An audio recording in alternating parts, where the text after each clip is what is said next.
तो उस मोबाइल की वो मोबाइल ख़राब था। हालांकि मोबाइल को दुकानदार के पास जो है वो दिया जाता है और कुछ दिनों के बाद मोबाइल बन जाता है।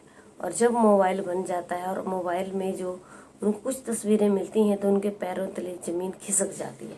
जी हाँ दोस्तों, राधे राधे, आदाब, नमस्कार।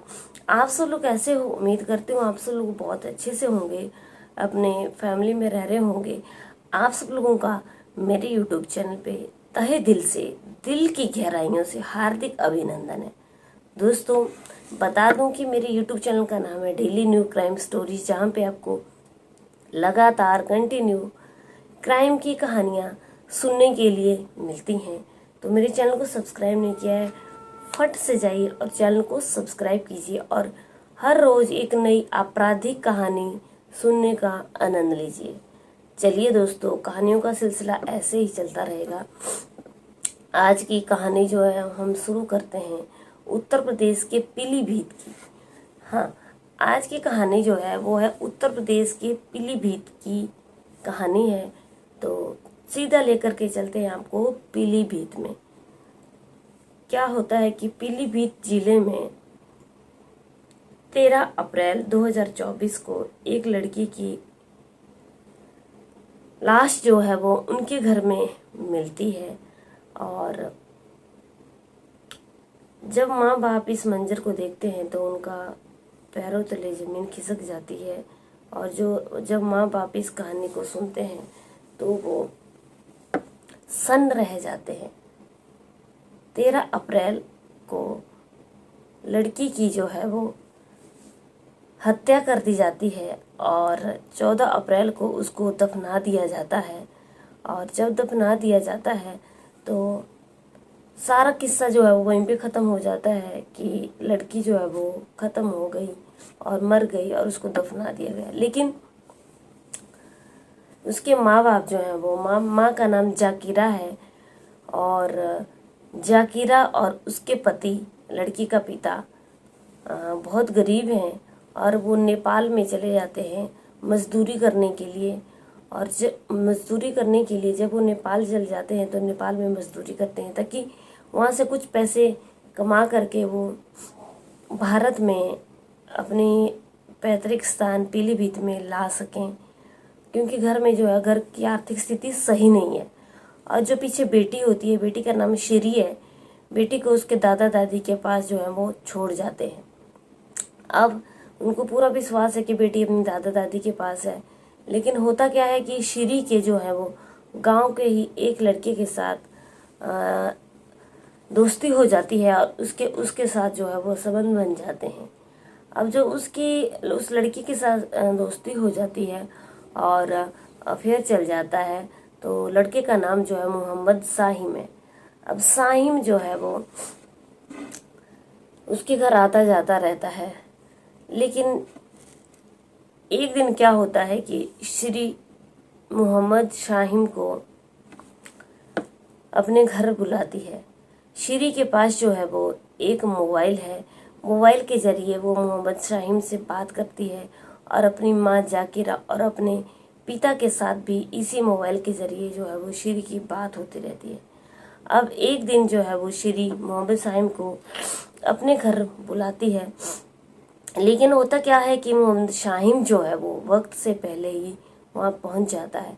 और जो वक्त से पहले जब वो पहुँच जाता है तो वो क्या देखता है कि वहाँ से 2 लड़के और जो है वो उसके कमरे से बाहर निकल रहे हैं।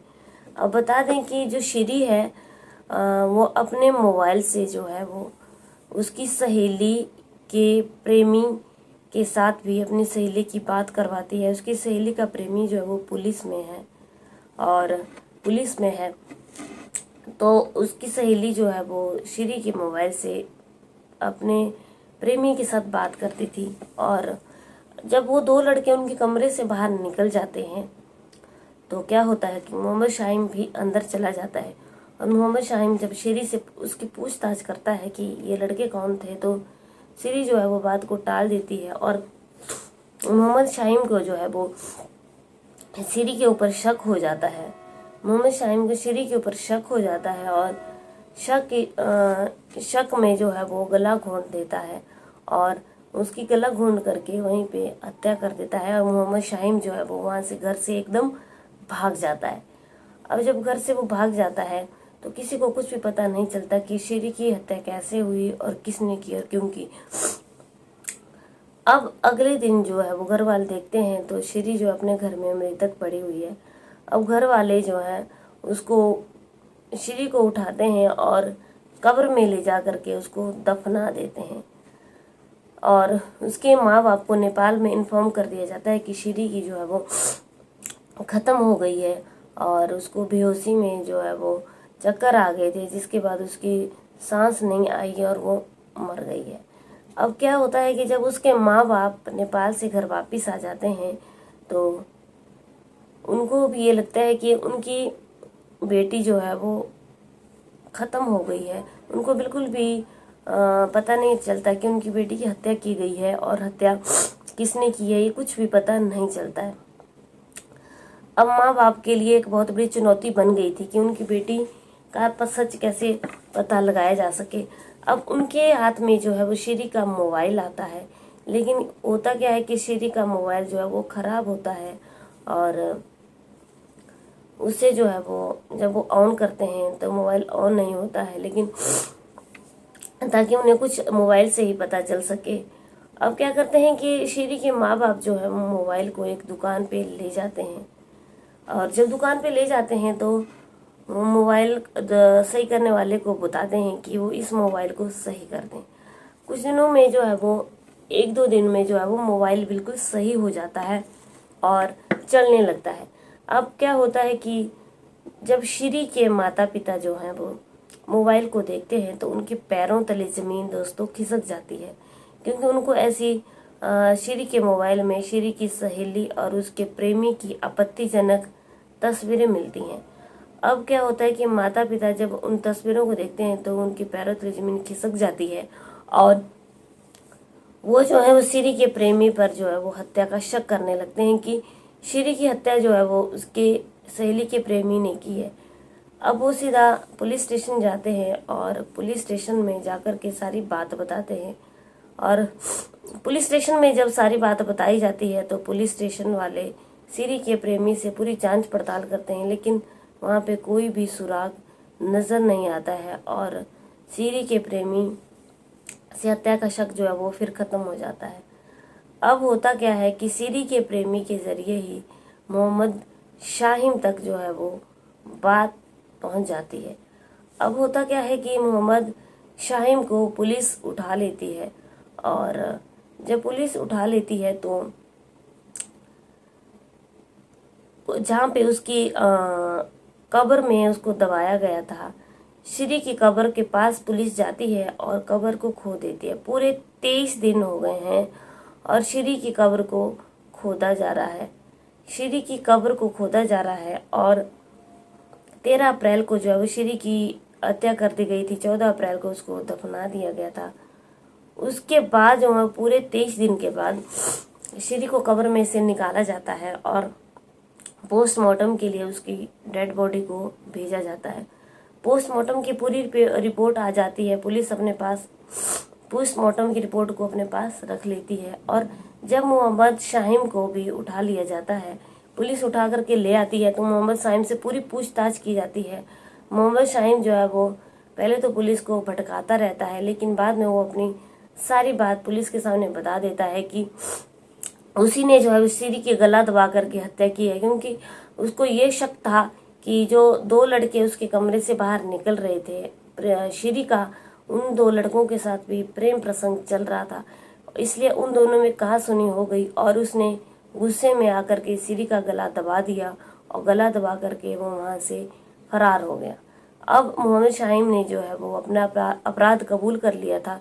पुलिस उसको अरेस्ट कर लेती है और अरेस्ट करने के बाद जो है वो जेल में भेज देती है। दोस्तों शेरी जो है वो इस दुनिया में अब नहीं रही है, लेकिन माँ बाप काफ़ी पछता रहे हैं कि वो जब नेपाल गए थे तो उनको अपनी लड़की को अकेला दादा दादी के पास नहीं छोड़ के जाना चाहिए था।